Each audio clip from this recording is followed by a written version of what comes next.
Sebuah cerita pendek berjudul Kutukan. Bukankah hujan terlalu lemah untuk menabuh genderang di atap rumahmu? Ada baiknya aku kirim hujan bersamaan dengan petir, kilat, dan badai agar kau tersentak. Aku menginginkan beberapa detik saja dalam hidup yang kau jalani kini untuk mengenangku. Hanya beberapa detik saja. Bukankah ini kurang adil? Aku masih mengingatmu dalam kilat yang memberikan harapan dan ketakutan, sedang engkau hidup bahagia di hangatnya mentari. Aku mulai berpikir, bukankah hidup ini kejam? Sama dengan dirimu. Beberapa orang bilang cobaan hidup akan membuatku lebih tegar dan gagah. Mungkin benar, namun tidak berlaku untukku. Cobaan itu tak membuatku tegar dan gagah, tetapi semakin ringkih dalam penderitaan. Cerita kehidupan yang semakin hari semakin membuatku tak berarti. Aku ingin berhenti sampai di sini saja. Bolehkah aku melakukannya? Aku ingat waktu itu juga hujan seperti saat ini. Langit kelam, bumi gelap. Aku melangkah sambil meraba-raba. Tidak tampak sesuatu apapun meski sudah kubuka lebar kedua mataku. Gelaplah yang membuat cahaya berarti, bukan? Lalu, kau hadir sebagai cahaya. Awalnya hanya berupa titik, kemudian menjadi cahaya terang benderang yang meliputiku, mengalirkan kehangatan dalam hidupku yang beku. Namamu Bayu. Matamu mengalirkan bintang di langit kelam. Wajahmu membuat bidadari turun dari kayangan. Suaramu mengalun seperti sebuah melodi nan indah. Kau tahu? Saat kau melangkah, awan-awan mengiringimu. Tak sudi kau kepanasan. Bahkan matahari yang biasanya angkuh mengalah. Aku jelmaan duka lara yang lahir sebagai manusia berjenis kelamin wanita. Malam gelap yang membuatmu sepi atau sedih adalah aku juga.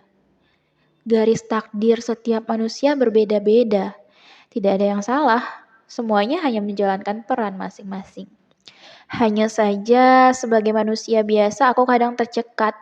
Sesekali aku ingin berhenti dari peranku sebagai duka lara. Tetapi kudapati diriku selalu bertahan hanya karena kau memanggilku Lara dengan senyuman yang menawan.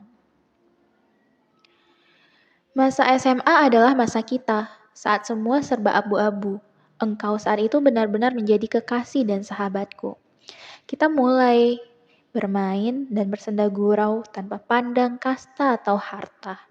Ketika aku membisikkan namamu, kau akan berlari mendatangiku menanyakan apa yang terjadi. Saat ku jawab bahwa aku merindukanmu, kau tersenyum. Senyum yang menggugurkan dedaunan kering di belakangmu, membuatku terpukau. Sekarang berakhir seperti ini ya. Meski aku berteriak, menangis hampir setengah gila memanggilmu, berteriak kerasukan menyampaikan padamu bahwa aku rindu. Kau tak bergeming. Lalu, pada suatu hari kita berpapasan. Duniaku berhenti sekejap. Semua benda menghilang dari bumi, kecuali kau. Aku lupa bernafas dan direnggut ke suatu tempat yang tak asing. Ruang hampa di dalam hatiku yang dulu menjadi kerajaanmu.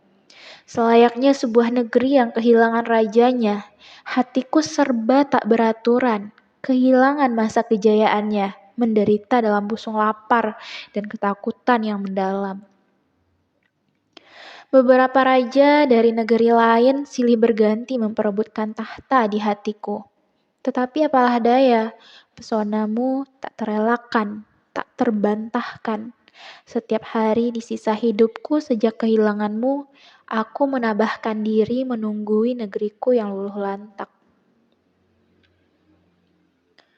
Menangisi satu persatu kepergian roh-roh baik yang pernah bersemayam. yang pernah memekarkan bunga dan segala macam tumbuhan, yang mengalirkan air atau hanya sekadar membuat mentari terasa hangat. Semuanya pergi, meninggalkanku satu persatu, seiring langkah kakimu yang semakin menjauh. Aku tercekat di ambang sekarat. Siapa bilang kau boleh tersenyum seperti itu kepadaku?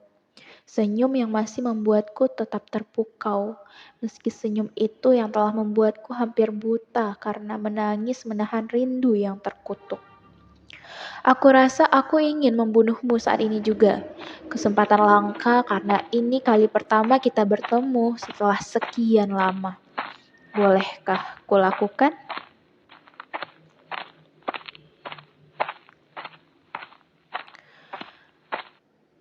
Apa kabar? Sudah lama ya? Suaramu membingungkan. Telingaku menangkap kelembutan, hatiku menafsirkan kepedihan.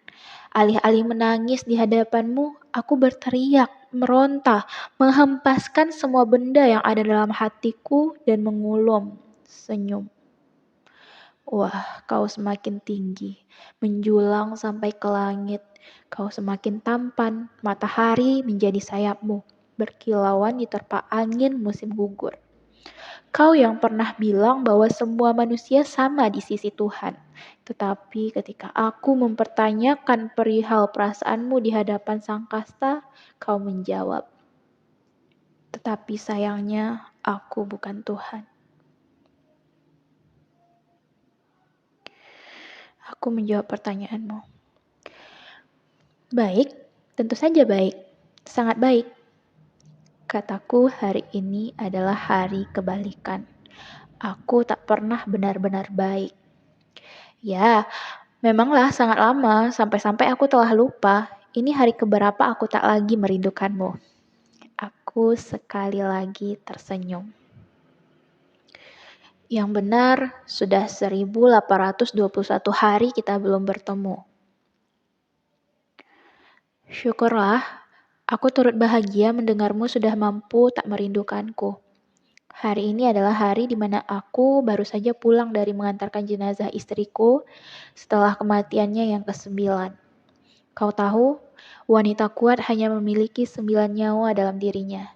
Kini dia meninggalkanku dengan sepasang anak kembar yang masih membutuhkan hangatnya pelukan seorang ibu. Aku tak dapat membohongi siapapun. Aku turut berduka. Hari kebalikan berlaku sepanjang hari ini. Aku meneteskan air mata. Aku tahu penyebab 9 kali kematian istrimu. Tidak semuanya salahku, setidaknya dari 9, 4 penyebab lainnya bukanlah karenaku.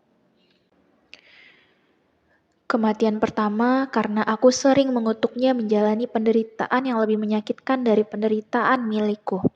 Memilikimu, namun tidak hatimu. Dia selalu tertegun. Saat di bawah sadarmu, kau hanya menyebut namaku. Tidak ada yang salah dalam cinta. Kita hanya mengikuti kemana arah cinta. Kematian kedua karena rasa bersalahnya padaku. Suatu hari sebelum pernikahanmu, aku memohon padanya untuk tidak menerima pinanganmu. Aku katakan padanya bahwa kau adalah segalanya bagiku. Tetapi dengan enteng dia menyebut bahwa itu adalah takdirku. Dia pun berlalu meninggalkanku yang tersedak air mataku sendiri. Sesama perempuan harusnya dia paham bahwa tak mudah membunuh cinta pertama. Kematian ketiga karena dia menyepelekan cintaku. Dia kira seiring berjalannya waktu aku akan menyerah pada perasaanku. Dia kira aku akan mengubur perasaanku dan menjadikannya pengingat bahwa kasta itu memang ada. Tentu saja dia salah. Seperti embun di pagi hari, meski mentari menguapkannya, dia akan hadir di hari lainnya. Setiap hari selalu begitu. Jadi bagaimana mungkin cintaku akan mati begitu saja? Kematian keempat karena akhirnya dia tahu bahwa sesungguhnya cinta sejatimu hanyalah milikku. Dia tidak tahan menyaksikanmu yang sering terdiam terlalu lama dalam lamunanmu mengenang masa lalu kita. Di mana saat itu merupakan saat yang membahagiakan dalam hidupmu. Kau membelikanku permen kapas, lalu kita menghabiskannya dengan pelan di bawah langit cerah, sambil merajut mimpi-mimpi yang tak kalah manisnya dengan permen itu. Kematian kelima, karena dia menyadari bahwa dia tak sekuat diriku dalam mencintaimu. Aku bahkan bisa bertahan di ambang kematianku hanya untuk sekedar memperhatikan bahwa hidupmu baik-baik saja. Tetapi dia tak sanggup menahan hatinya ketika jasadmu ada di sampingnya, sedangkan hatimu jauh mengembara, mencari cinta kita yang belum tertuntaskan. Kau menatapku dalam. Ada kesangsian di matamu bahwa aku memang sudah berhasil untuk tidak merindukanmu lagi. Kau mungkin merasa kesal, karena di dalam hatimu kau masih berharap bahwa kaulah yang bertahta di hatiku. Aku turut prihatin melihat matamu yang sayu, tak ada lagi langit biru di sana. Tak ada lagi hijaunya dedaunan hutan hujan tropis di sana. Yang kutemukan di matamu kini hanyalah sebuah danau yang gelap, dengan airnya yang tak beriak sedikit pun. Maukah kau kembali bersamaku, menjemput mimpi-mimpi yang dulu pernah kita angankan? Katamu. Aku tersenyum puas. Akhirnya, tibalah hari di mana aku dapat menghapus kutukanku untuk diriku sendiri. Kutukan untuk tetap mencintaimu saat kau tak menginginkanku. Kini ketika kau menginginkanku, aku cabut kutukanku. Aku benar-benar akan melupakanmu. Aku benar-benar akan melupakanmu dan menganggap bahwa kau telah pergi bersama roh-roh baik dari hatiku. Kau tahu itu tak mungkin lagi terjadi di antara kita, seperti hari-hari yang telah berlalu. Tak akan kembali lagi, begitupun bagianmu di dalam kehidupanku. Hari ini adalah hari terbaik bagi kita agar bisa saling memaafkan dan melepaskan perasaan yang menjerat.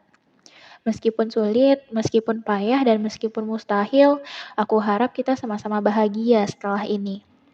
Kau benar, semua orang memang sama di mata Tuhan, dan kita bukanlah Tuhan. Kita hanyalah matahari dan bulan, siang dan malam. Tidaklah mungkin bagi matahari mengejar bulan, dan malam pun tidak dapat mendahului siang. Masing-masing beredar pada garis edarnya. Hari itu adalah hari terakhir aku melihatmu.